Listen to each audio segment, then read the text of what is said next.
أهلا بيكم في قناة مراجعة أفلام ومسلسلات. النهاردة هنتكلم عن واحد من أكتر المسلسلات اللي عملت جدل واسع جدا وقت عرضه، ولسه لحد دلوقتي بيعتبر علامة من علامات الدراما المصرية. مسلسل عائلة الحاج متولي. المسلسل اللي اتعرض لأول مرة سنة 2001 وحقق نجاح جماهيري ضخم، وخلى الناس كلها تتكلم عن شخصية واحدة، الحاج متولي. قبل ما نبدأ ما تنساش تدعمنا باللايك واشتراك وفعل زر الجرس عشان يوصلك كل تحليلات مسلسلات القديمة. القصة، ملخص الأحداث. الأحداث بتدور حوالين رجل الأعمال متولي نور الشريف، اللي بدأ حياته من الصفر، ومع مرور السنين بقى من رجال الأعمال المعروفين. في البداية كان متجوز من زبيدة فادية عبد الغني، لكن للأسف بتتوفى بعد صراع مع السرطان، وبيلاقي نفسه وحيد مع ابنه سعيد.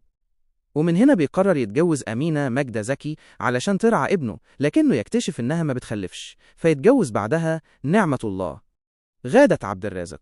ومع توسع حياته وأعماله بيتعرف على مديحة مأمورة الضرائب سمية الخشاب، وبيتجوزها هي كمان. لكن المفاجأة الكبيرة بتيجي لما يتقدم في السن ويحاول يتجوز سميرة بنت السخاوي، لكنها بترفضه، وبيتصدم أكتر لما يعرف إن ابنه سعيد هو اللي عايز يتجوزها.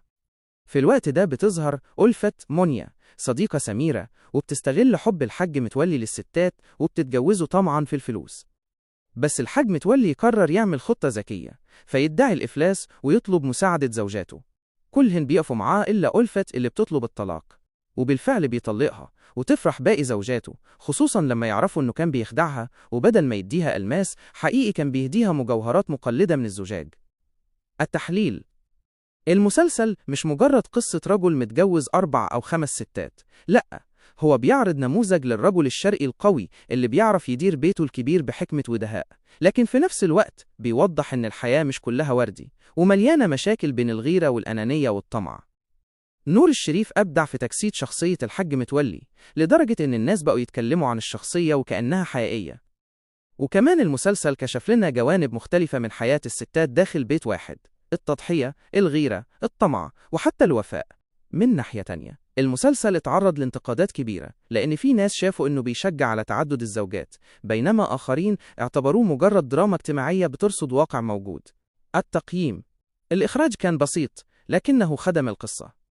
الأداء التمثيلي. نور الشريف كالعادة أستاذ في التمثيل، ومعاه ماجدة زكي، فادية عبد الغني، سمية الخشاب، غادة عبد الرازق، مصطفى شعبان، كلهم قدموا أدوار قوية.